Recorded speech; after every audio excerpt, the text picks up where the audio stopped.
ونعوذ بالله من شرور أنفسنا ومن سيئات أعمالنا من يهده الله فلا مضل له ومن يضلله فلا هادي له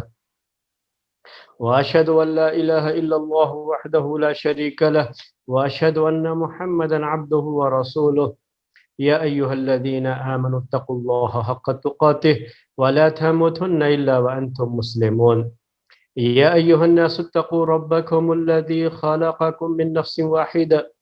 وخلق منها زوجها وبث منهما رجالا كثيرا ونساء واتقوا الله الذي تساءلون به والأرحام إن الله كان عليكم رقيبا يا أيها الذين آمنوا اتقوا الله وقولوا قولا سديدا يصلح لكم أعمالكم ويغفر لكم ذنوبكم ومن يطع الله ورسوله فقد فاز فوزا عظيما أما بعد فإن خير الحديث كتاب الله وخير الهدي هدي محمد صلى الله عليه وسلم وشر الأمور محدثاتها وكل محدثة بدعة وكل بدعة ضلالة وكل ضلالة في النار۔ محترم بھائیوں اور معزز خواتین، فقہ الحج یعنی حج کے مسائل کا یہ سلسلہ آپ کے سامنے پیش کیا جا رہا ہے۔ پچھلے درس میں بات ہماری یہاں تک پہنچی تھی کہ مسجد حرام پہنچنے کے بعد اللہ کے گھر کے پاس جب پہنچتے ہیں تو پہلا کام یہی ہے کہ کوشش کرے کہ حجر اسود کو چومے، وہاں تک پہنچے اور چومے اسے پہلے۔ اللہ کے رسول صلی اللہ علیہ وسلم سے حجر اسود کا چومنا ثابت ہے اور اس سلسلے کی کئی روایتیں آپ کے سامنے پیش کی گئیں، صحابہ کرام کا عمل بھی پیش کیا گیا۔ اگر اللہ کے رسول صلی اللہ علیہ وسلم وہاں تک نہیں پہنچ پاتے تھے، یعنی بھیڑ ہے یا آپ سواری پر ہیں اور وہاں تک آپ حجر اسود تک نہیں پہنچ سکتے، ہاتھ اگر پہنچ سکتا ہے تو اللہ کے رسول صلی اللہ علیہ وسلم اپنا ہاتھ بڑھا کر کے حجر اسود پر ہاتھ لگاتے، حجر اسود کو ہاتھ سے چھوتے اور پھر اپنے ہاتھ کو بوسہ لے لیتے تھے۔ یعنی حجر اسود پر ہاتھ لگانے کے بعد ہاتھ کو بوسہ لینا، یہ اللہ کے رسول صلی اللہ علیہ وسلم سے ثابت ہے۔ اور اللہ کے رسول صلی اللہ علیہ وسلم سے یہ بھی ثابت ہے کہ اور عبداللہ ابن عمر رضی اللہ تعالی عنہما یہ عمل کیا کرتے تھے، اور اس عمل کے کرنے کے ساتھ یہ بھی کہتے ہیں عبداللہ ابن عمر رضی اللہ تعالی عنہما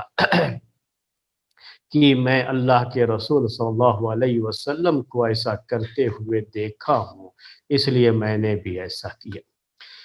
اگر ہاتھ بھی وہاں تک نہیں پہنچ سکتا، حجر اسود تک ہاتھ بھی نہیں پہنچ سکتا ہے، دور ہے یا سواری پر ہیں، جیسے اللہ کے رسول صلی اللہ علیہ وسلم نے حجۃ الوداع کے موقع پر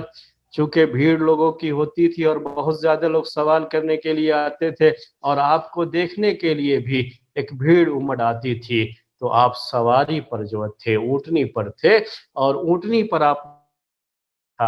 تاکہ لوگ دور سے بھی آپ کو دیکھ سکے اور دور سے ہی آپ سے سوال بھی کر سکے۔ تو جب آپ اونٹنی پر طواف کر رہے تھے تو یہ بھی ہے روایت میں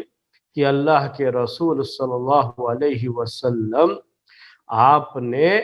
اپنی لاٹھی، جو مہجن جسے عربی میں کہتے ہیں، مہجن عربی میں کہتے ہیں اس لاٹھی کو جس میں آخر میں تھوڑا مڑا ہوا رہتا ہے، وہیں پکڑتے ہیں اس کو۔ دیکھا ہوگا آپ لوگوں نے بعض لوگوں کے ہاتھوں میں اس طرح کی لاٹھیاں، اور چھتری میں تو آپ نے دیکھا ہی ہوگا، چھتری میں بھی اس طرح سے بنایا جاتا ہے، پکڑنے کے لیے آسانی ہوتی ہے اس میں۔ تو اس لاٹھی کو مہجن کہا جاتا ہے، اور اس مہجن کے لیے اللہ کے رسول صلی اللہ علیہ وسلم کے ہاتھ میں یہ لاٹھی، آپ اسی سے حجر اسود کے پاس پہنچتے تو آپ حجر اسود کو چھوتے تھے اور پھر اس لاٹھی کو بوسہ لے لیتے تھے۔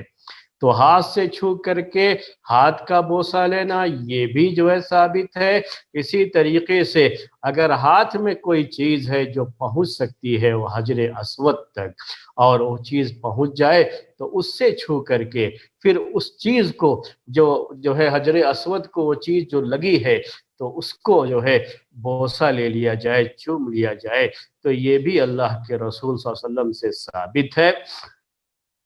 صحیح مسلم کی حدیث ہے، عقبہ بن عامر رضی اللہ تعالی عنہ کہتے، عقبہ ابو الطفیل عامر بن واصلہ رضی اللہ تعالی عنہ کہتے ہیں، صحابی کا نام جو ہے ابو الطفیل عامر بن واصلہ رضی اللہ تعالی عنہ، یہ کہتے ہیں کہ رأیت رسول اللہ صلی اللہ علیہ وسلم یطوف بالبیت ویستلم الحجر بمحجن معه وَيُقَبِّلُ الْمِحْجَنَ۔ کہتے ہیں عامر بن واصلہ رضی اللہ تعالی عنہ کہ میں نے اللہ کے رسول صلی اللہ علیہ وسلم کو دیکھا ہے کہ آپ نے اللہ کے گھر کا طواف کیا، اور جب آپ طواف کر رہے تھے تو آپ اپنی لاٹھی سے جو آپ کے پاس تھی اس سے حجر اسود کو چھوتے تھے اور پھر لاٹھی کو بوسہ لے لیا کرتے تھے۔ تو آج کے درس کی یہ بات میرے بھائیوں کہ اگر ہاتھ وہاں تک نہیں پہنچ پایا تو کوئی چیز اگر ہاتھ میں ہے اور وہ چیز وہاں تک پہنچ سکتی ہے تو اس چیز سے حجر اسود کو چھو کر کے اس چیز کا بوسہ لے لیا جائے، یہ بھی اللہ کے رسول صلی اللہ علیہ وسلم سے ثابت ہے۔ تو یہ مسئلہ بھی آپ ذہن میں رکھیے، اس سے آپ کو اندازہ ہو رہا ہوگا کہ اس کو حجر اسود کو بوسہ لینے کی کتنی اہمیت ہے، اس کو چھونے کی کتنی اہمیت ہے۔ اور بہت جو ہے لوگوں کے جو ہے نصیحتوں کی وجہ سے لوگوں نے بہت اس کو نظر انداز کر دیا۔ ہم نے آپ سے پہلے بھی کہا تھا، آج پھر کہہ رہے ہیں کہ جہاں تک ہو سکے اس کو چومنے کی کوشش کرنی چاہیے، چھونے کی کوشش کرنی چاہیے۔ ہمارے پیارے نبی صلی اللہ علیہ وسلم کتنا جو ہے اس کا اہتمام کرتے رہے ہیں۔ اگر ہاتھ نہیں پہنچ سکتا اور اگر جو ہے یہ کوئی سامان ہے، کوئی لاٹھی، کوئی بھی چیز جو وہاں تک پہنچ سکتی ہے تو اسی سے چھو کر کے اس چیز کو بوسہ لینا، یہ کیا بتاتا ہے؟ ہمیں بتاتا ہے کہ ہمارے پیارے نبی صلی اللہ علیہ وسلم حجر اسود سے کتنی محبت رکھتے تھے اور حجر اسود کو چومنے اور اس کو چھونے کی کتنی خواہش ہوتی تھی، کتنی رغبت ہوتی تھی۔ جب بھی گھوم کر کے آتے تھے، ایک چکر پورا ہوتا تو اگر وہی قریب سے گزر رہے ہیں تو باقاعدہ بوسہ لے کر کے تب جو ہے دوسرا چکر شروع کرتے تھے۔ اگر اتنا قریب نہیں ہے اور ہاتھ پہنچ سکتا ہے، صرف منہ نہیں پہنچ سکتا تو ہاتھ کو سے چھو کر کے ہاتھ کا بوسہ لے لیا کرتے تھے۔ اور اگر ہاتھ بھی نہیں پہنچ سکتا، کوئی چیز ہے ہاتھ میں، لاٹھی وغیرہ جو دور سے پہنچا سکتے ہیں ہم اس کو حجر اسود تک، تو اس تک پہنچا کر کے اللہ کے رسول صلی اللہ علیہ وسلم اسی لاٹھی کو بوسہ لے لیا کرتے تھے۔ یہ سب ثابت ہے، اور اسی وجہ سے جمہور اہل علم یعنی میجارٹی اہل علم کی میجارٹی اور اہل علم کی بڑی جماعت اس بات کی قائل ہے کہ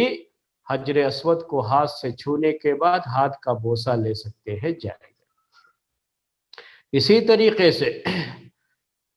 اگر ہاتھ بھی نہیں پہنچ سکتا ہے تو کسی اور چیز سے چھو کر کے بھی اس چیز کا بوسہ لے سکتے ہیں، یہ جائز ہے۔ یہی عام طریقے سے اہل علم کی رائے ہے۔ صرف امام مالک رحمۃ اللہ علیہ اس سلسلے میں اس بات کے قائل ہے کہ وہ ہاتھ چومنے کو یعنی ہاتھ سے چھو کر کے ہاتھ کے چومنے کو، یہ جو ہے امام مالک رحمۃ اللہ علیہ وہ اس کو صحیح نہیں سمجھتے تھے۔ جب ہاتھ نہیں تو کوئی اور چیز بھی کیا، بلکہ یہ بات جو ہے مالکیہ سے یہ بھی ہے کہ ہاتھ کو منہ پر رکھ لے لیکن چومنے کا نہیں۔ اللہ کے رسول صلی اللہ علیہ وسلم سے یہ چیز ثابت ہے چومنا، تو اس لیے جمہور کی جو رائے ہے، میجارٹی اہل علم کی میجارٹی، اسکالرز کی میجارٹی جس بات کی قائل ہے، ہم بھی اسی کے قائل ہیں کہ یہ ثابت ہے تو جائز ہے، اور اس کے مطابق جو ہے ہاتھ کو بھی چوم سکتے ہیں ہاتھ سے چھو کر کے، کوئی اور سامان ہو تو اس سے چھو کر کے چوم سکتے. یہ میں نے مسئلہ آپ کے سامنے بتایا. اب یہ ایک الگ مسئلہ ہے. مسئلہ ایک الگ کیا ہے کہ آج کے زمانے میں کوئی اور چیز ہاتھ میں لے کر کے جانے کی اجازت ہی نہیں ہوتی ہے، تو کسی اور چیز سے چھونے کا وہ تصور تو نہیں آتا. اور حج کے دنوں میں یا جو عمرے کی بھیڑ کے دن ہوتے ہیں، یعنی جیسے رمضان کا موسم ہو، رمضان کا مہینہ ہو، تو اس میں تو خیر جا کر کے ہاتھ سے چھونا بھی بہت ہی مشکل کام ہوتا ہے، بڑا پریشانی والا کام ہوتا ہے، اور لوگ اپنی جان جوخم میں نہیں ڈالنا چاہتے اور اس طرح کی پریشانی نہیں اٹھانا چاہتے. کوئی بات نہیں ہے، کوئی مسئلہ نہیں ہے اس سلسلے میں، تو وہ دور سے ہی گزرتے ہیں. تو ایسے لوگوں کو کیا کرنا چاہیے جب حجر اسود کے پاس پہنچتے ہیں؟ تو اس سلسلے میں عمر رضی اللہ تعالی عنہ سے ایک حدیث مروی ہے جو کہ مسند احمد کی روایت ہے. مسند احمد کی روایت میں عمر رضی اللہ تعالی عنہ سے یہ حدیث مروی ہے. وہ کہتے ہیں کہ اللہ کے رسول صلی اللہ علیہ وسلم نے ان سے کہا کہ یا عمر انک رجل قوی، عمر تم تو بڑے پہلوان آدمی ہو، بڑے طاقتور آدمی ہو، بڑے پاورفل ہو، بڑی طاقت اللہ تعالیٰ نے تم کو دے رکھی ہے. پہلوان ٹائپ کے آدمی تھے، جانتے ہیں آپ ان کے بارے میں بار بار سنے ہیں. عمر رضی اللہ تعالی عنہ جب اسلام قبول کیے تو کس طریقے سے اسلام کو اسی دن سے غلبہ ہوا، اور صحابہ بھی جو کہ چھپ چھپ کر کے اپنے اسلام کو چھپا کر کے رکھتے تھے، انہوں نے بھی ظاہر کرنا شروع کیا. تو جب سے عمر رضی اللہ تعالی عنہ اسلام قبول کیے، اسلام کو ایک قوت نصیب ہوئی، کیونکہ بڑی طاقت والے آدمی تھے.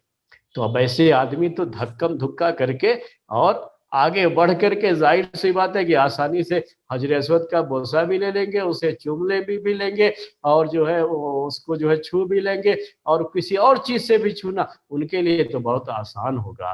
تو ایسے طاقتور لوگوں کو وہاں پر اپنی طاقت آزمائی نہیں کرنا چاہیے. سب کا حق ہے نا یہ. تو جو بھی پہلے وہاں پہنچے ہیں، جو بھی قریب میں ہیں، ان کو بھی موقع دیا جائے، اور یہ بھی جو ہے لوگوں کو دھکا دے کر کے نہیں، جیسے اور دوسرے لوگ جو ہے نارمل انداز سے وہاں پہنچ کر کے بوسہ دے چھوئیں. لوگ ہمیشہ بوسہ دیتے ہی رہتے ہیں، چھوتے ہی رہتے ہیں، یاد رکھیے گا. یہ ایسا نہیں ہے کہ سب لوگ جو ہے وہاں سے جو ہے دور ہی رہتے ہیں، نہیں، یہ تو وہ لوگ کرتے ہیں جو عافیت چاہتے ہیں. تو عافیت کا گوشہ یہی ہوتا ہے کہ وہ دور رہے، ورنہ اللہ کے بندے بڑی خواہش رکھتے ہیں تو جاتے بھی ہیں قریب سے اور وہاں جا کر کے چومتے بھی ہیں. لیکن ان کو یہ خیال کرنا چاہیے کہ عمر رضی اللہ تعالی عنہ کو ہمارے پیارے نبی صلی اللہ علیہ وسلم نے یہ نصیحت کی تھی کہ یا عمر انک رجل قوی، عمر تم بڑے پاورفل آدمی ہو، بڑے پہلوان ٹائپ کے آدمی ہو. لا تزاحم علی الحجر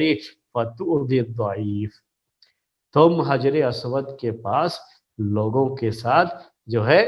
جھگڑا وغیرہ مت کرنا، لوگوں کے ساتھ جو ہے دھکم دھکا مت کرنا. ہم اس کو جو ہے دھکم دھکا کہتے ہیں اردو میں.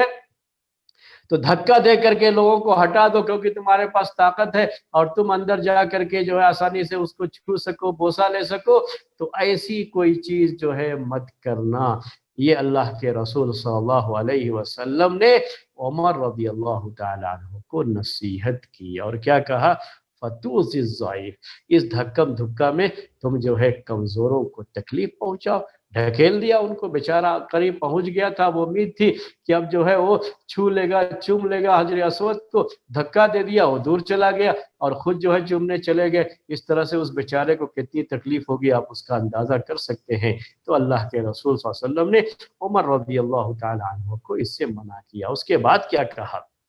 ان وجدت خلوتا فاستلمه والا فاستقبله وحلل وکبر، کہ اگر تم پاتے ہو، موقع پاتے ہو، جگہ خالی پاتے ہو، پہنچ سکتے ہو آسانی سے، تو ٹھیک ہے حجر اسود کے پاس جاؤ اور اس کو چھو اپنے ہاتھ سے. اگر ایسا نہیں ہے، قریب جانے کی گنجائش نہیں ہے تمہارے لیے، تو کیا کرو، دور سے ہی حجر اسود کا استقبال کرو، دور سے جہاں بھی ہو۔ اسی لیے جب بھی طواف کرتے ہیں تو وہاں ایک لکیر کھینچی ہوئی ہے، یعنی کالے رنگ کی، وہ لکیر کا مطلب یہ ہے کہ آپ بالکل سیدھے میں اب آ گئے ہیں حجر اسود کے، تو وہاں کھڑے ہو کر کے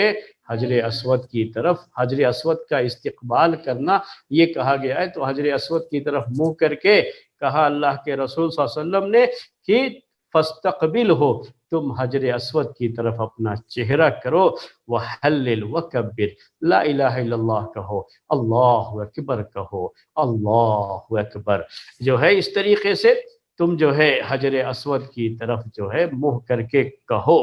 یہ اللہ کے رسول صلی اللہ علیہ وسلم نے کہا عمر بن خطاب رضی اللہ تعالی عنہ سے۔ تو اس سے یہ بات سمجھ میں آتی ہے کہ جیسے اس کو چھونا ہے، جیسے اس کو بوسہ دینا ہے، جیسے دور سے کسی سامان سے چھو کر کے اس سامان کا بوسہ دینا ہے، جیسے یہ چیز ہے، ویسے ہی اگر زیادہ دور ہیں اور یہ سب ممکن نہیں ہے کہ اس کو چھو سکے، بوسہ دے سکے، یا کسی اور چیز سے چھو کر کے اس کا بوسہ دے سکے، تو جب ہم حجر اسود کے سامنے سے گزریں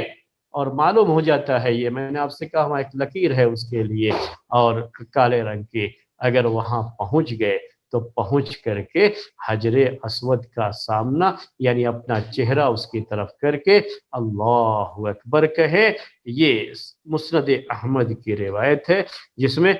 حللہ کی بات بھی ہے، جس کا مطلب ہوتا ہے لا الہ الا اللہ کہنا۔ تو اس طریقے سے یہ بات بھی ثابت ہے۔ کیا ثابت ہے؟ کہ جب ہم اللہ کے گھر کا طواف کر رہے ہوں تو جب حجر اسود کے سامنے آتے ہیں تو اس کی طرف چہرہ کرے، اللہ اکبر کہے۔ جی، تو یہ چیز بھی ثابت ہے۔ اس کے بعد ایک مسئلہ جو ہے، اب آپ نے جو ہے ابھی سنا، یہ مسئلہ اسی سے جڑا ہوا ایک دوسرا مسئلہ ہے، میں چاہ رہا ہوں کہ اس کی طرف اشارہ کر دوں اسی مسئلے میں۔ وہ مسئلہ یہ ہے کہ چونکہ حج کے موقع پر، عمرے کے موقع پر جب جاتے ہیں اللہ کے گھر کے پاس، تو اس وقت جو ہے حجر اسود کو چومنا، حجر اسود کو چھونا، یا کسی اور چیز سے چھو کر کے اس کو بوسہ لینا، یہ سب جو ہے جائز ہے۔ تو کیا اسی پر قیاس کرتے ہوئے وہ تمام چیزیں جس کی تعظیم ہونی چاہیے، جس کا احترام ہونا چاہیے، جو اللہ تعالیٰ کے شعائر میں سے ہے اور جس کے بارے میں قرآن میں ہے وَمَن يُعَظِّمْ شَعَائِرَ اللَّهِ فَإِنَّهَا مِن تَقْوَى الْقُلُوبِ، تو جو اللہ کے شعائر کی جو ہے تعظیم کرتا ہے تو یہ دلوں کے تقوی کی بات ہے۔ تو ایسی چیزوں کو بھی جا کر کے چومنا اسی پر قیاس کرتے ہوئے صحیح ہوگا۔ خود خانہ کعبہ کی، اللہ کے گھر کی دیواروں پر چمٹ کر کے اس کو چومنا، کیا؟ کیونکہ اللہ کے گھر کی تعظیم ہے، بیت اللہ کی تعظیم ہے، تو کیا یہ قیاس کرتے ہوئے یہ کہا جا سکتا ہے کہ اس کو بھی چوم سکتے ہیں؟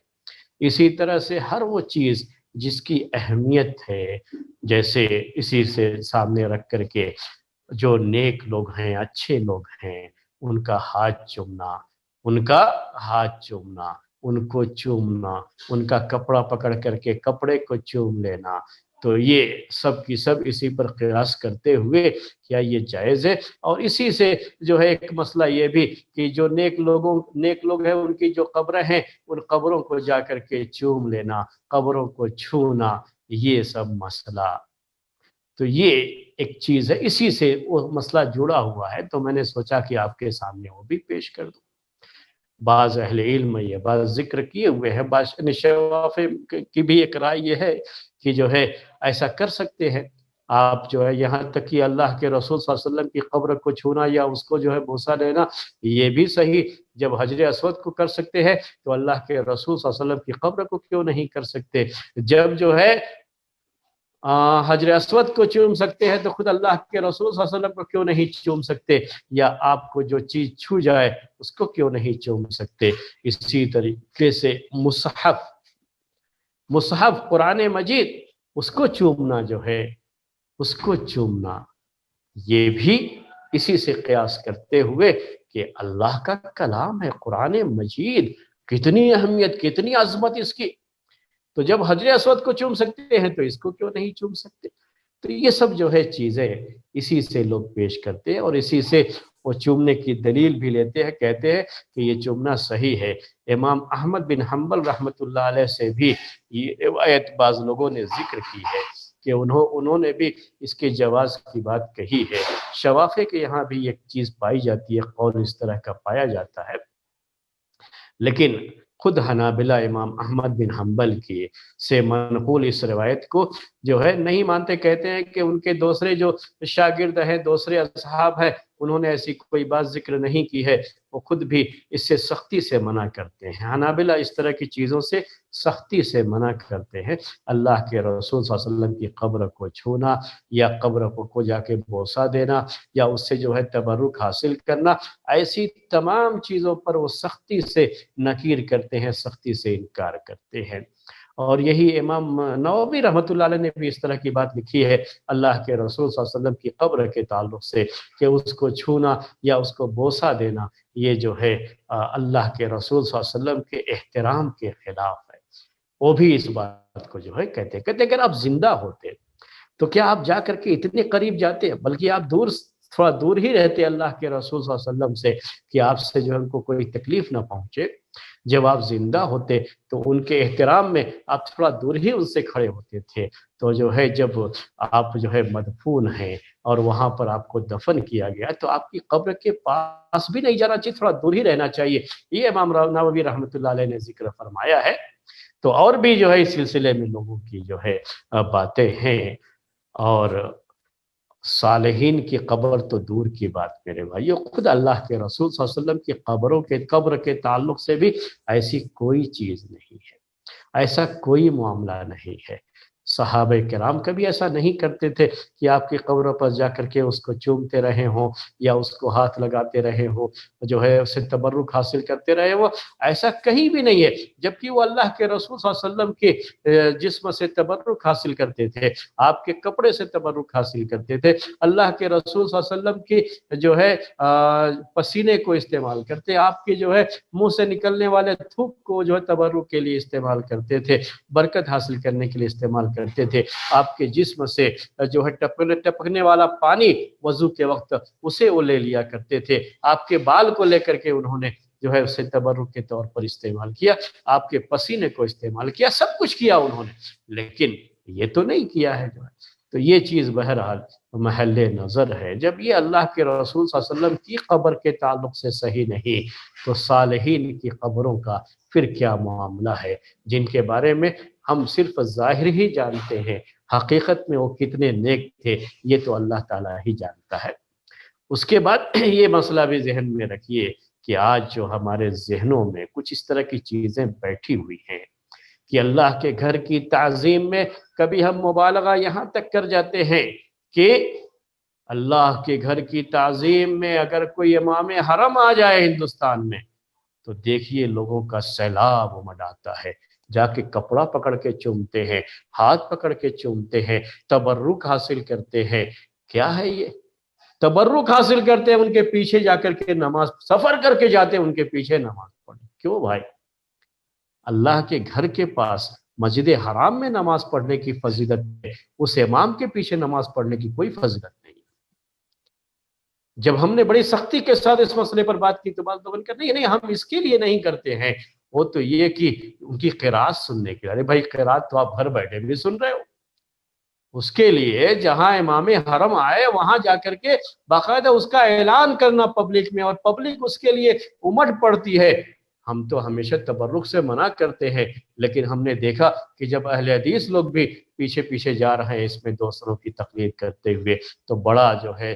دکھ ہوا، اس کو دیکھ کر کے بڑی تکلیف ہوئی۔ یقیناً یہ غلط چیز ہے۔ کیا جو ہے ہم پیسوں کے لیے اور جو ہے ان چیزوں کے لیے اتنا کچھ ہو گئے کہ اب جو ہے ان سب چیزوں کو، امام حرم ایسی تعظیم کی آپ سوچ نہیں سکتے۔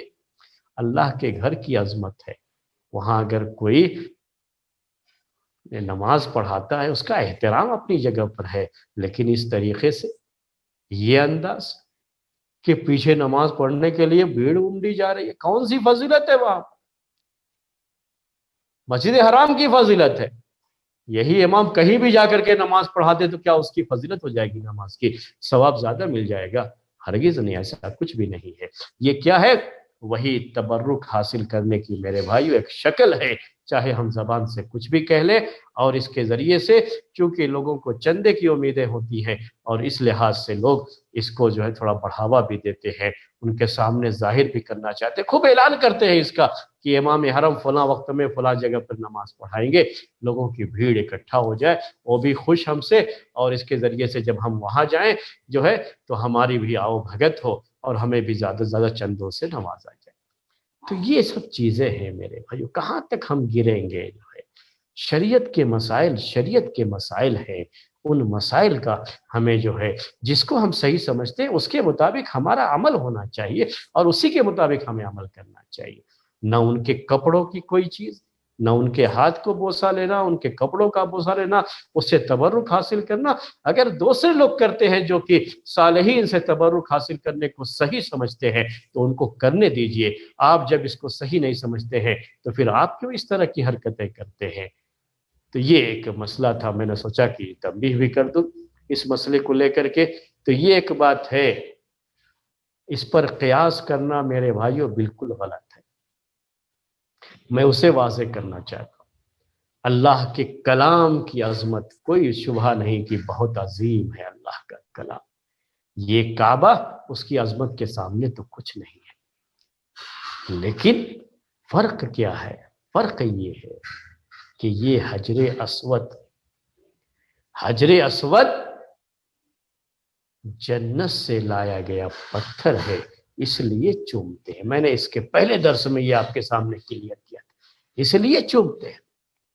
صرف ایک عام پتھر ہونے کی وجہ سے، اور اس پر ہم کسی کو قیاس کر ہی نہیں سکتے۔ کون سی چیز اس کے علاوہ جنت سے آئی ہوئی؟ ہم قیاس کر ہی نہیں سکتے، کسی بھی چیز کو اس پر قیاس نہیں کر سکتے، صالحین کو اس پر قیاس نہیں کر سکتے۔ یہ الگ معاملہ ہے، حجر اسود کا معاملہ الگ ہے، پورے طریقے سے یہ معاملہ الگ ہے۔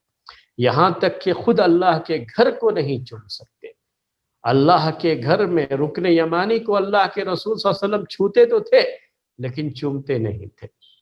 اسی سے آپ فرق سمجھ سکتے ہیں، اللہ کے گھر کو، کعبۃ اللہ کو بھی ہم نہیں چوم سکتے۔ اور ہم جس قرآن کی بات کرتے ہیں تو مصحف ہے، اللہ کے کلام کی جو عظمت ہے اس کے بارے میں تو کچھ کہنا ہی نہیں ہے، وہ تو ہمارے کہنے سے بھی کہیں بالا تر ہے۔ لیکن یہ جو مصحف کو چومتے ہیں، تو مصحف کو چومنا، مصحف کے اوپر جو آپ چومتے ہیں وہ ایک دفتی ہے، صرف اس دفتی کو آپ چوم رہے ہیں۔ اس دفتی کی کیا عظمت ہو گئی کہ آپ اس کو چومنے جاتے ہیں؟ تو یہ ایک چیز ہے، یہ ایک مسئلہ ہے جو ہمیں بہرحال جو ہے ذہن میں رکھنا چاہیے۔ اس پر ہم قیاس کر کے وہ چیزیں جو ہے نہیں بیان کر سکتے۔ پھر سے میں اسی مسئلے کی طرف آتا ہوں۔ ہم جو مسئلہ بیان کر رہے ہیں وہ مسئلہ کیا تھا؟ حجر اسود کو چھونا، اس کو چومنا، اگر ہاتھ سے جو ہے چھو کر کے ہاتھ کو چومنا، یا جو ہے کسی اور چیز سے چھو کر کے اس کو چومنا، یہ ساری چیزیں ہمارے سامنے آ گئی۔ اور اس کے بعد ایک اور چیز جو ہے ذکر کر دوں کہ رکن یمانی کو، رکن یمانی کہتے ہیں، یمن کی سائیڈ میں جو رکن ہے اس کو رکن یمانی کہتے ہیں۔ اللہ کے گھر کے جو 4 کونے ہیں، یہ 4 جو اینگل جو پڑتے ہیں، تو اس میں ایک رکن یمانی جو یمن کی سائیڈ میں پڑتا ہے، اور ایک حجر اسود کا ہے جس میں حجر اسود رکھا گیا ہے۔ یہ اصل میں دیکھا جائے تو غالباً یہ مشرق کا جو ہے اس کا جو ہے یہ پڑتا ہے، یعنی جو ہے ایسٹ کی طرف پڑے گا جہت کے لحاظ سے، لیکن دونوں کو ایک ساتھ ملا کر کے الرکنان الیمانیان عربی میں کہہ لیا جاتا ہے کہ 2 یمنی رکن۔ حالانکہ رکن یمانی صرف وہی پڑتا ہے یمن کی جو ہے ڈائریکشن میں، وہی پڑتا ہے، صرف دوسرا نہیں پڑتا ہے۔ لیکن یہ تغلیب کا ایک قاعدہ ہے عربی زبان میں کہ 2 چیزوں کو ایک ساتھ ملا کر کے ہی ذکر کر دیتے ہیں۔ جیسے ہم کہتے ہیں ابوانی، اب تو صرف باپ کو کہتے ہیں، لیکن ابوانی کہتے ہیں تو اس سے ماں باپ دونوں مراد ہو جاتے ہیں۔ جیسے ہم کہتے ہیں عمرانی، ابو بکر اور عمر کو، کیونکہ جو ہے عمر جو ہے سے حالانکہ عمر تو ایک ہی ہے، دوسرے تو ابو بکر ہے، لیکن عربی میں ایسا کہا جاتا ہے. ہم کہتے ہیں قمران، یہ جو ہے سورج اور چاند کے لیے، تو عربی میں سورج کو شمس کہتے ہیں، چاند کو قمر کہتے ہیں، لیکن دونوں کے لیے قمران کہہ لیتے ہیں، دو جو ہے قمر، یعنی ایک سورج اور ایک چاند. تو یہ طریقہ ہے عربی زبان میں. اسی کے لحاظ سے یمانیان بھی کہہ لیا جاتا ہے ان دونوں کو. اور اس کے مقابلے میں جو پڑتا ہے یمن کا جو رکن یمانی ہے، اس کے مقابلے میں اس کو شامی رکن کہا جاتا ہے، کیونکہ اس کا جو ہے اینگل جو ہے، یا کہیے اس کا جو ڈائریکشن ہے، وہ شام کی طرف پڑتا ہے، سیریا وغیرہ کا جو فلسطین وغیرہ کا علاقہ ہے اس کی طرف. اور اس کے مقابلے میں جو پڑے گا وہ ویسٹ ہوگا، ایسٹ ویسٹ جو ہے یہ ہوگا. لیکن ان کو بھی رکنان شامیان کہہ دیا جاتا ہے. تو جب قریش کے زمانے میں اللہ کے گھر کی تعمیر ہوئی تو یہ دونوں رکن، یعنی رکن یمانی اور حجر اسود کا جو یہ ہے اینگل ہے، جو اس میں یہ دونوں کیا ہے، اصلی جو ہے جس پر ابراہیم علیہ السلام نے جس پائے پر اللہ کے گھر کی تعمیر کی تھی، یہ اصل میں اسی پائے پر ہے، یعنی بالکل اسی جگہ پر ہے. تو ان دونوں کی اپنی جگہ پر اہمیت ہے. تو اللہ کے رسول صلی اللہ علیہ وسلم رکن یمانی کو بھی چھوتے تھے، لیکن جو شامی دونوں رکن ہیں، یا کہیے شامی رکن اور اس کے مقابلے میں اس کی جہت میں جو دوسرا جو ہے رکن ہے، جس کو آپ جو ہے ویسٹ کا رکن کہہ سکتے ہیں، اس کو اللہ کے رسول صلی اللہ علیہ وسلم نہیں چھوتے تھے. جس کا سبب بعض صحابہ نے یہ بیان کیا ہے کہ شاید یہ اس وجہ سے ہے کہ یہ دونوں اصل میں ابراہیم علیہ السلام کے زمانے میں جو تعمیر تھی اس تعمیر پر یہ نہیں ہے، بلکہ تھوڑا اس سے پہلے ہی یہ اٹھائے گئے ہیں. اس کے بعد بھی کچھ حصہ ابھی وہ اللہ کے گھر میں داخل ہے، بیت اللہ میں داخل ہے، وہ جو ہجر کا ایریا کہا جاتا ہے وہ بھی داخل ہے. لیکن چونکہ قریش کے پاس پیسوں کی کمی ہو گئی تھی تو انہوں نے حلال پیسے، ورنہ پیسوں کی کمی نہیں تھی ان کے لحاظ سے، جو سمجھتے تھے کہ یہ حلال کمائی ہے اور یہی اللہ کے گھر کی تعمیر میں لگنی چاہیے کمائی، تو اس میں کمی ہو گئی تھی تو انہوں نے تھوڑا چھوڑ کر کے ہی اٹھا لیا. تو اس طرح سے وہ جو شامی رکن ہے وہ اپنی اصلی پوزیشن پہ نہیں تھے، اسی لیے اللہ کے رسول صلی اللہ علیہ وسلم اس کو نہیں چھوتے تھے. بہرحال بعض صحابہ نے اس کو بیان کیا ہے کہ شاید وجہ یہی ہو، تو یہی وجہ ہو سکتی ہے بظاہر، ورنہ تو اللہ تعالیٰ کی حکمت، اللہ کے رسول صلی اللہ علیہ وسلم نے کیوں اس کو نہیں چھوا؟ چونکہ اللہ کے رسول صلی اللہ علیہ وسلم نے اس کو نہیں چھوا ہے تو ہم بھی نہیں چھوتے ہیں. رکن یمانی کو چھونا بھی صحیح، وہ جو ہے جب طواف کرتے ہوئے وہاں پہنچتے ہیں تبھی جو ہے اس کو چھونے کی بات ہے. تو اگر قریب سے ہے تو اس کو بھی چھو کر کے تب حجر اسود تک پہنچے، دور سے ہے تو پھر کوئی مسئلہ ہی نہیں ہے اس کا، نہ چھونے کا مسئلہ ہے، نہ کسی اور چیز سے چھونے کا مسئلہ ہے، نہ اس کی طرف جو ہے دیکھ کر کے اللہ اکبر کہنے کا مسئلہ ہے، کوئی بھی مسئلہ نہیں. جیسے حجر اسود کا جو مسئلہ ہے وہ مسئلہ رکن یمانی کا نہیں ہوگا. تو یہ بات ہم نے آپ کے سامنے کلیئر کر دی. اب طواف کی شروعات کیسے ہوگی؟ حدیث میں یہ آتا ہے کہ اللہ کے رسول صلی اللہ علیہ وسلم نے طواف کی شروعات اس طریقے سے کی کہ آپ نے اللہ کے گھر کو، بیت اللہ کو، حجر اسود کے پاس سے ہی شروع ہوگی، ہو جو ہے یہ ترتیب طواف کا جو کی شروعات وہیں سے ہوگی، لیکن اس طریقے سے کہ لیفٹ سائیڈ میں اللہ کا گھر ہوگا اور رائٹ سائیڈ یہ ادھر رہے گا. تو ایسے جو ہے اس کے اللہ کے گھر کا طواف شروع کیا جائے گا. اس کو جو ہے سیکھنے یا جاننے کی ضرورت نہیں ہوتی ہے. آج کل کیا کرتے ہیں بہت سارے لوگ، تربیت کے نام پر لوگوں کا وقت برباد کرنے کے لیے یہ بھی کر دیتے ہیں کہ باقاعدہ جو ہے ایک سمبل سا بنا کر کے سمجھو یہ اللہ کا گھر ہے تو اس طریقے سے طواف کریں گے. ارے بھائی وہاں جا کر کے کچھ بھی یاد نہیں رہتا ہے کسی کو، وہ تو ہمیشہ طواف کرتے ہی رہتے ہیں لوگ. تو جس جہت سے وہ لوگ طواف کرتے ہیں اسی لحاظ سے طواف کرنا رہتا ہے. اور قربان جائیے ائمہ اسلام پر، فقہائے اعظام پر، کہ انہوں نے اس کو بڑی اہمیت دی کہ اسی طریقے سے جو ہے طواف کیا جائے گا اور یہی مشروع ہے، بلکہ لوگوں نے اس کو واجب قرار دیا. حالانکہ اللہ کے رسول صلی اللہ علیہ وسلم نے ایسا عمل کیا ہے صرف، اور عمل سے صرف وجوب نہیں ثابت ہوتا ہے، لیکن چونکہ یہ حج کا عمل ہے اور اللہ کے رسول صلی اللہ علیہ وسلم نے حج کے عمل کے لیے کہا خذوا عنی مناسککم، تو آپ نے جیسا کیا ہے ویسے ہی عمل کرنا چاہیے، تو لوگوں نے اس کو واجب قرار دیا۔ اب سوچئے تھوڑی دیر کے لیے کہ اگر یہ واجب نہ قرار دیتے تو کیا حال ہوتا جانتے ہیں؟ ارے چلو سنت ہی ہے نا، تو کچھ لوگ تو ایسے طواف کر رہے، کچھ لوگ ایسے شروع ہو جائے، تو بھیڑ جو ہے دونوں طرف سے اور مشکل ہو جاتی ہے۔ لیکن بہت اچھا ہے یہ کہ چاہے بھیڑ کتنی کم ہو یا کتنی ہی زیادہ ہو، لیکن طواف ہمیشہ اسی اینگل سے ہوتا رہتا ہے، اسی انداز سے ہوتا رہتا ہے کہ اللہ کا گھر جو ہے لیفٹ سائیڈ میں اللہ کا گھر، اور اس لحاظ سے جو ہے طواف کرتے رہتے ہیں۔ بڑی اچھی بات ہے یہ، اور لوگ ہمیشہ طواف کرتے ہیں، اس لیے جب بھی آپ جائیں گے تو آپ ویسے ہی طواف کریں گے۔ یہ اکثر کام لوگ جو ہوتا ہے نا، یہ لوگوں کو دیکھ کر کے لوگ کرتے رہتے ہیں، تو ان سب کاموں کو بیان کرنے کی اتنی اہمیت نہیں ہوتی ہے، بلکہ زیادہ جو ہے بیان اس بات پر زور دینا چاہیے جہاں لوگوں میں کمی پائی جاتی ہے یا لوگ اس کا اہتمام زیادہ نہیں کرتے، خیال نہیں کرتے، تو اگر تربیت کرنی ہے تو ان چیزوں پر زیادہ زور دینا چاہیے۔ اب یہ طواف کیسے کریں گے؟ یہ بالکل جو ہے وہ لوگ طواف کرتے ہی رہتے ہیں، تو کوئی بھی جائے گا تو اسی لحاظ سے، تو آپ بھی جب جائیں گے تو اسی لحاظ سے آپ بھی شروعات کریں گے، بس جہاں حجر اسود ہے وہیں سے شروعات ہوگی، اور وہیں جب پہنچیں گے تو ایک چکر پورا ہوگا۔ اور جب جا کر کے طواف شروع کرتے، اب ہم نے طواف شروع کر لیا، تو اب اس طواف کو مکہ پہنچ کر کے جو پہلا طواف کیا جاتا ہے اسی کو طواف قدوم کہا جاتا ہے۔ اس کا معنی ہوتا ہے کہ آنے کا طواف، طواف قدوم۔ اسی طرح سے اگر پہنچتے ہی عمرے کا طواف کر رہے ہیں تو بھی وہ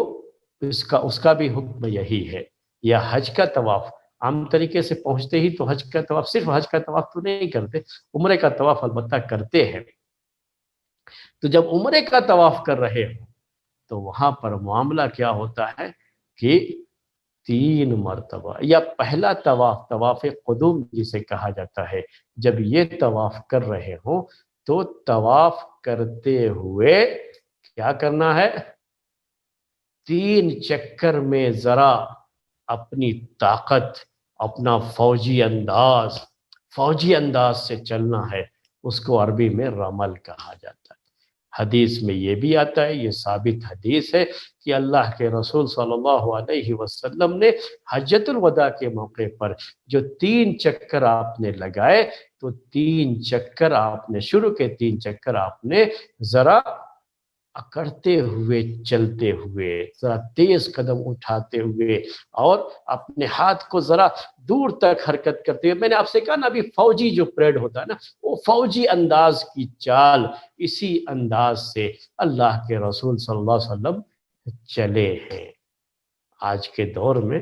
وہ بھیڑ کی وجہ سے ذرا مشکل ہے، یہ نہیں چل پاتے ہیں لوگ، اور یہ مردوں کے لیے ہے بہرحال یہ بات، لیکن اللہ کے رسول صلی اللہ علیہ وسلم کی یہ بھی سنت ہے، آپ کا طریقہ ہے۔ اگر آپ مان لیجئے حج کے موسم میں نہیں کسی اور موسم میں گئے ہیں اور موقع ہو رہا ہے، یہ بات جو ہے ثابت ہے۔ بعض جو ہے فقہا سے انہوں نے یہ بات کہی، امام مالک رحمۃ اللہ علیہ اور بعض دوسرے لوگوں نے یہ بات کہی ہے کہ اگر ہم اللہ کے گھر کے بہت قریب سے گزرتے ہیں تو بھیڑ ہونے کی وجہ سے ہم کو رمل کی اس سنت کو ادا کرنے کا موقع نہیں مل رہا ہے، تو اگر تھوڑا دور میں بھیڑ کم ہے تو وہاں سے ہمیں طواف کرنا چاہیے اور اللہ کے رسول صلی اللہ علیہ وسلم کے اس طریقے پر عمل کرنا چاہیے، اسے رمل کہتے ہیں۔ میں نے آپ کو بتایا، اگر میں کہوں تو آپ فوجی انداز سے سمجھو، فوجی پریڈ آپ نے دیکھا ہوگا، تو اسی انداز سے اصل میں یہ چلنا ہوتا ہے۔ اور اس میں یہ بھی ہے کہ جو پہلا طواف، پہلی مرتبہ طواف قدوم جسے کہتے ہیں، جا کر کے کرتے ہیں، تو اللہ کے رسول صلی اللہ علیہ وسلم نے اپنے ہاتھ کا یہ حصہ جو ہے کھول دیا تھا، اور صحابہ کو بھی اس کا حکم دیا تھا کہ اپنے چادر کو یہاں نیچے سے اس طرف ڈال لے کہ یہ حصہ کھل جائے، اور جیسے باڈی بلڈر لوگ اپنا جو ہے بازو دکھاتے ہیں، اور یہ اپنا بازو جو ہے دکھائیں، یہ اصل ہوا یہ تھا کہ جب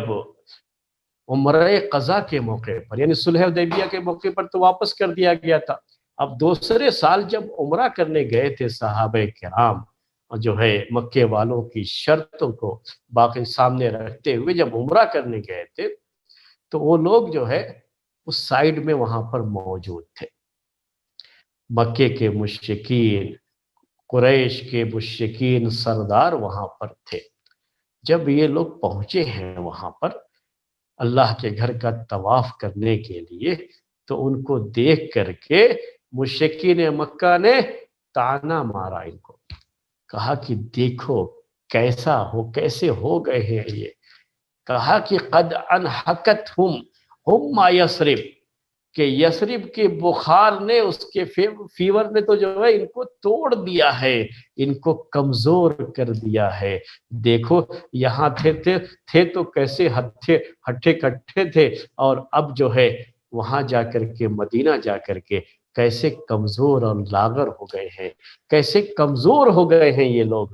یہ طعنہ دیا مشرکین مکہ نے۔ اللہ کے رسول صلی اللہ علیہ وسلم کے کان میں یہ آواز پڑی تو اللہ کے رسول صلی اللہ علیہ وسلم نے کہا صحابہ کرام سے، کہا اپنا بازو کھولو۔ تبھی جو ہے یہ حکم دیا تھا کہ اپنا بازو کھولو یہ، اور دکھاؤ اپنے بازو کی یہ طاقت کہ ہمارے بازو ابھی بھی کمزور نہیں ہے۔ اور اسی لیے آپ نے یہ بھی حکم دیا تھا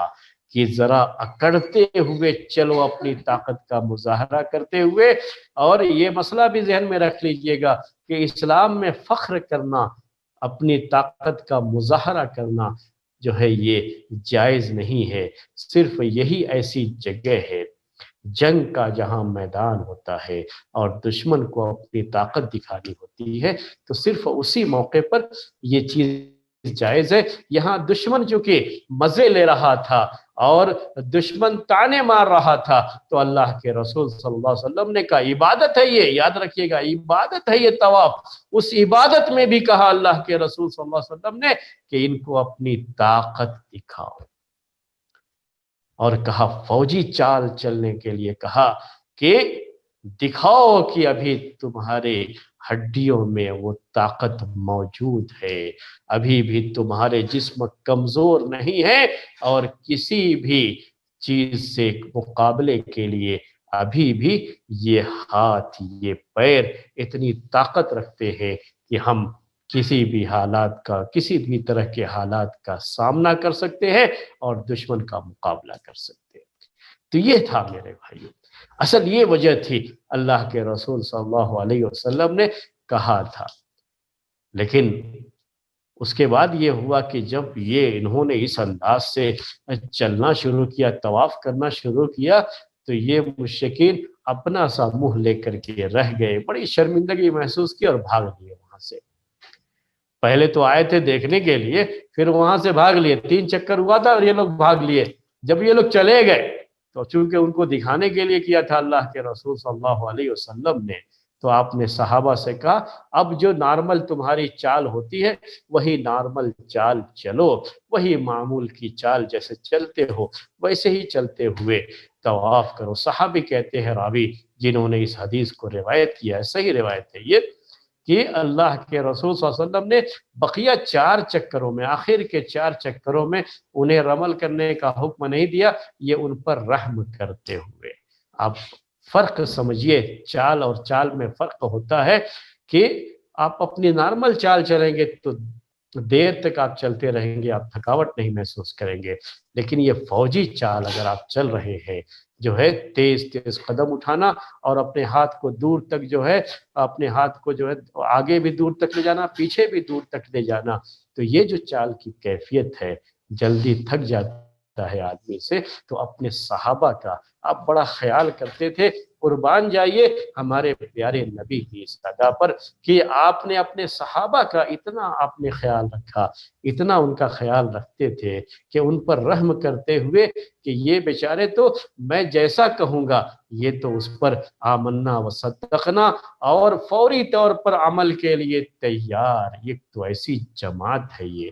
تو ذمہ دار جو لیڈر ہوتا ہے اس کی بھی ذمہ داری ہوتی ہے کہ وہ بھی ان کا خیال رکھے، اپنے ماتحت لوگوں کا خیال رکھے۔ اللہ کے رسول صلی اللہ علیہ وسلم نے خیال رکھتے ہوئے ان پر رحم کرتے ہوئے آپ نے 4 چکروں میں ان کے جانے کے بعد کہا کہ معمول کی چال چلو۔ اب یہاں یہ سوال اٹھتا ہے کہ یہ جو 3 چکر لگائے تھے اس وقت،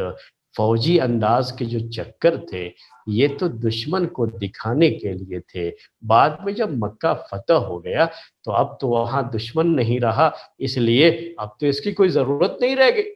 اب تو یہ مسئلہ ہی ختم ہو گیا نا، ضرورت ہی نہیں رہی نا اب اس کی، تو بعد میں اب کیوں جو ہے ہم اس انداز سے چلے، یہ 3 چکر ہم اس انداز سے کیوں لگائے، وہ فوجی انداز سے 3 چکر کیوں لگائے، یہ ایک سوال ہے جو اٹھتا ہے ذہن میں، اور اسی وجہ سے بعض لوگ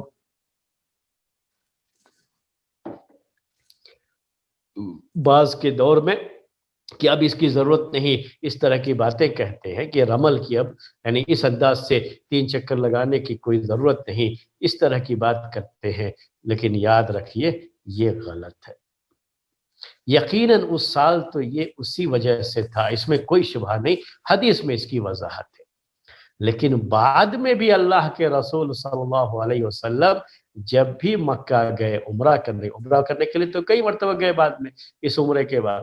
اور حج کرنے کے لیے ایک ہی مرتبہ گئے حجۃ الوداع کے موقع پر،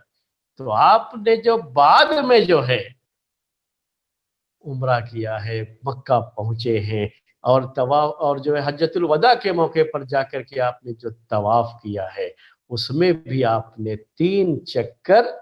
اسی فوجی انداز سے ہی لگائے ہیں، اور اس میں پورا جو ہے چکر لگایا ہے، وہ 3 چکر جو ہے، ورنہ عمرہ قضا کے موقع پر تو آپ نے حجر اسود کے پاس سے رکن یمانی تک ہی وہ چکر لگایا تھا فوجی انداز کا، اور رکن یمانی سے جو ہے حجر اسود تک جو ہے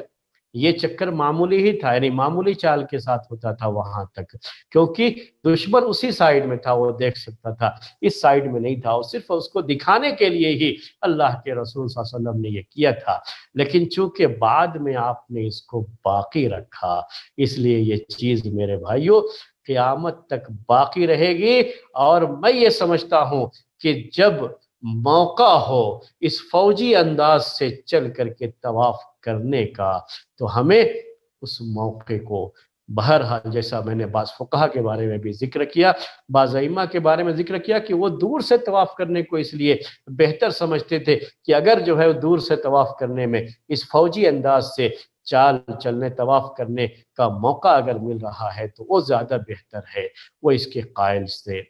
تو اس کا ہمیں اہتمام کرنا چاہیے۔ کیوں؟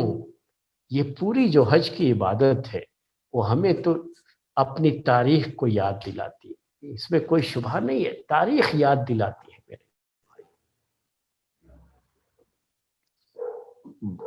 صفا اور مروہ کے درمیان جا کر کے جو چکر لگاتے ہیں، کیا وہ ایک تاریخ کا حصہ نہیں ہے؟